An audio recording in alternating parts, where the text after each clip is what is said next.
So, what is up mga bossing? Today, pag-uusapan natin ano yung mga top 10 motorcycles na magandang i-consider ngayong 2025 upcoming 2026 if hindi ka pa nakakabili ng Suzuki Gixxer. Kaya wag na natin patagalin pa, let's go! So, ganito nga pala siya tignan sa atin ngayon, yung POV natin, kaya tara. And nandito na nga tayo sa labas mga bossing para pag-usapan natin ang top 10 motorcycles na I think it's a good motorcycle to consider ngayong 2025 upcoming 2026, especially if you're a beginner. Napakaganda ng nasa harap natin, no? GSX yata yan, or Adventure. Suzuki yan eh. Nabili ko nga pala si Suzuki Gixxer around 96 to 98,000, kasama na doon yung ORCR. Tapos 1 year of registration. So for that kind of price range around 100k, ano nga ba yung mga motorcycles na pwede natin i-consider, and alam mo yun, 100k above na I can say okay na okay naman as a beginner. Kasi nga naman, di ba? As a beginner, malaki yung CC mo, and if given the chance na hindi naman tayo magyayabang, tapos gagamitin mo tong motor na to, yung mga 150 plus CC na mga motorcycles as a beginner, hindi mo ikakaskas, hindi mo gagamitin pang balagbag. Alam mo talagang 150 plus CC motorcycles will be more than enough for your daily needs. Now, ang pinaka-first siguro natin na makakonsider as first 150 plus motorcycle is none other than the Honda Click 160. Its price is ranging around 115 to 117,000. Inilalagay ko na lang dyan yung primary specs niya sa display kasi mahirap naman basahin natin or paliwanag pa natin ano yung mga top specs ng motorsiklong ito. But for me mga bossing si Honda Click 160 is like the best all-day motorcycle mo if ever beginner ka pa. Kasi meron siyang dashboard na modern, meron siyang gulay board, meron siyang sabitan ng bag, malapit sa case, nakakiles, tapos may variant pa na ABS.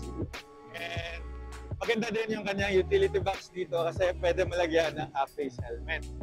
What you're gonna like about that is that okay na okay talaga, secured ka kahit di ka na bumili ng top box or kahit anong accessories. Gas and go ka talaga sa motorcycle ito.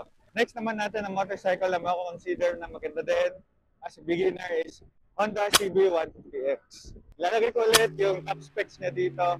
For me, primarily, masasabi mo talagang okay itong motorcycle ito kasi malakas talaga yung tindigan mo.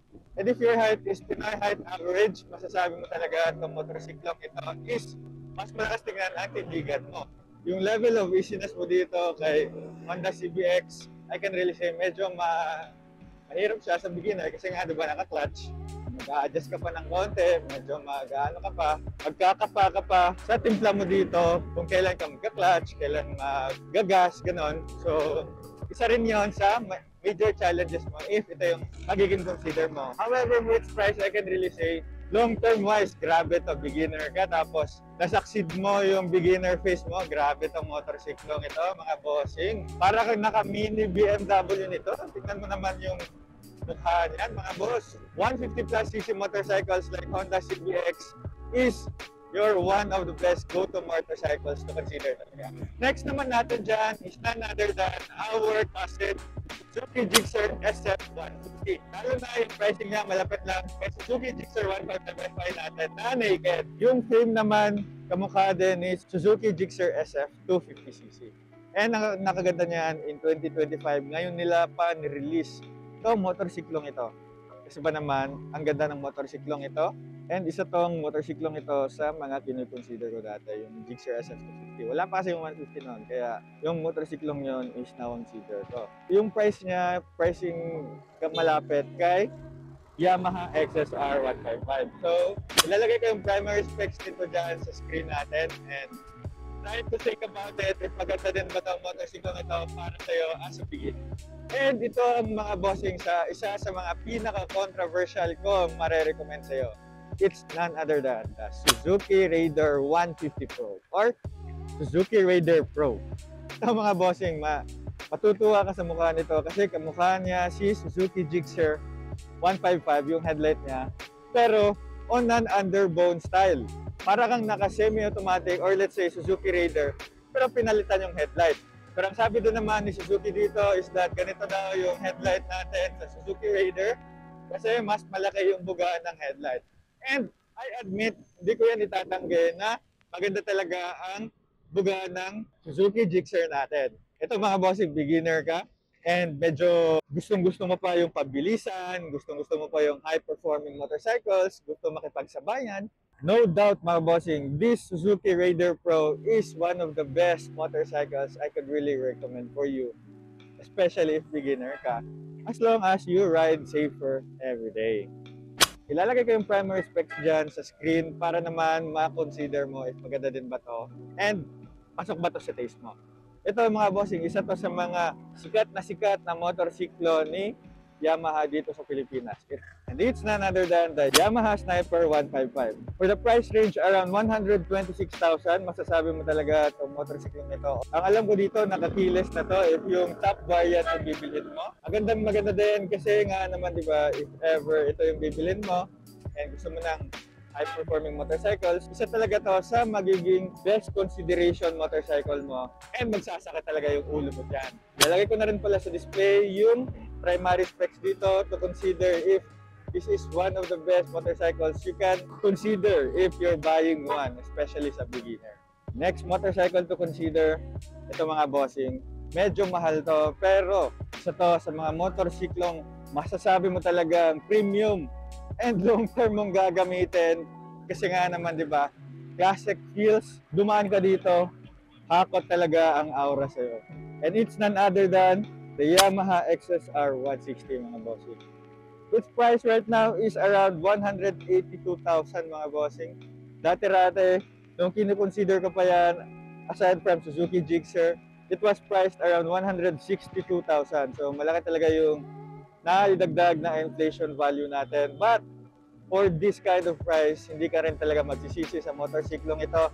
Mas pinaganda pa nila yung telescopic nito mga bossing nga naka-gold na yata. So grabe, napaka-classic talaga if ito yung pipiliin mo and hindi ko consider mo. Lalagay ko na lang din sa screen yung primary specs nito para ma-consider mo if maganda din ba itong motorsiklong ito sa pang-araw-araw mo. So for the past few motorcycles nating na banggit dito kanina is medyo naka-clash pa. Ngayon naman na meron tayong other 150 motorcycles na maganda rin i-consider. Ito naman yung ikapitong motorcycle na pwede natin i-consider. And it's none other than the Honda ADV 160. Si Honda ADV 160 nga pala mga bossing is pricing around 167,000. And if makikita mo dyan sa picture on the screen, yan yung mga primary specs niya if you want to consider. But for me mga bossing, isa talaga to si Honda ADV sa mga laging bibilhin as a beginner kasi the best long-term motorcycle to. Isa to sa best long-term decision making na mabibili mong motorcycle kasi Honda na yan. Maganda yung kanyang utility box, maraming pwede mapaglagyan. Lalagyan mo ng accessories such as stock box o yung mga iba pa. Masasabi mo talaga itong motorcycle ito napakaganda for adventure and for your daily rides mo. Next naman natin dyan mga bossing is the Honda PCX 160 Road Sync. So mga bossing, yung mga sinasabi ko ngayon is released as of November 2025. Meron tayong rumors na i-release daw si Honda ADV 160 or 150 na naka-road sync. Pero that's for another video or another story. Ito kasi mga bossing, na-release na sa atin si Honda PCX 160 na road sync. And for its price and features, okay na okay talaga to as a beginner kasi automatic na. Madaling dalhin, madaling matutunan, and ever makayanan mo na yung bigat, maka-adjust ka na. This motorcycle is really a good day-to-day motorcycle to consider, especially if you're a beginner. Ilalagay ko na lang din yung top primary specs ni Honda PCX 160 dyan sa display para ma-consider nyo rin if maganda din ba to para sa inyo. And our second to the last motorcycle na pwedeng i-consider ngayong 2025 upcoming 2026 is none other than the Yamaha Aerox version 3 SP. Yung base variant naman nito, okay na okay din naman, but syempre if beginner ka, why not consider the best of it, di ba? Yamaha Aerox SP is one of the high-performing motorcycles talaga na nirelease ni Yamaha dito sa Pilipinas. I even think if ever manonood ka ng ibang mga Yamaha Aerox SP, ng ibang mga content creators, meron ka makikita na meron siyang shifting of gears. I'm not just sure for the full specs, but gusto mo rin panoorin yan sa mga content comment down below para naman gawa natin ng mga content dyan and magawan pa natin ang full research. Ilalagay ko na lang din yung primary specs ni Yamaha Aerox version 3 dyan sa screen para ma-consider mo kung okay din ba to.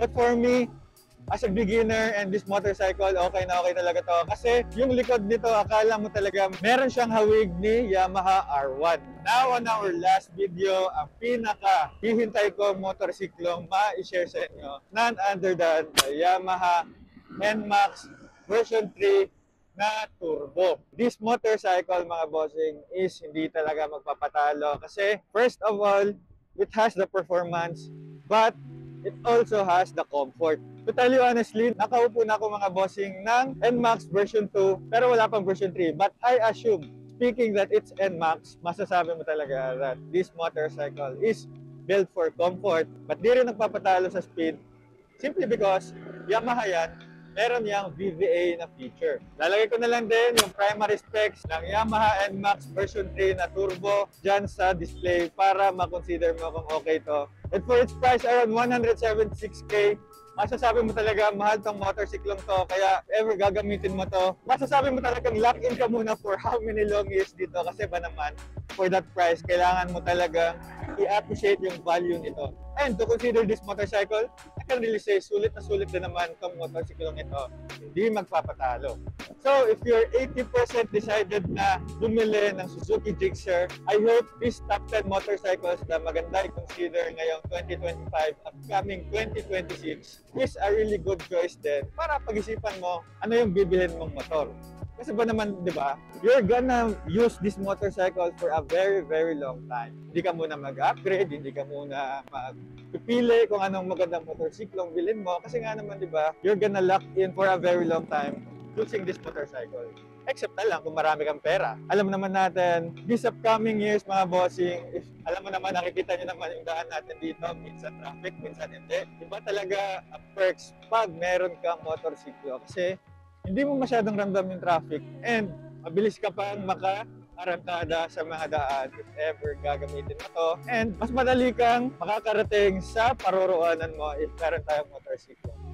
At the end of the day naman, if meron tayong motorcycle, meron tayong sasakyan na mapaggagamitan, we can really say that we are far ahead in life. And masasabi natin, hindi na tayo talo doon if ever anumang motorcycle ang mapilian mo. And kaka-timing lang no, na natapos din tayo sa paggawa natin ng video and nakarating na tayo sa paroroonan natin. And nakarating na nga tayo mga bossing, papark muna tayo saglit. And if nagustuhan mo yung mga ganitong klase mga videos mga bossing, you can follow me for more. Like this video na rin and meron kang mga questions or suggestions na pwede natin pag-usapan dyan together with the community. Always remember lang to ride safe and see you on my next video. Let's go!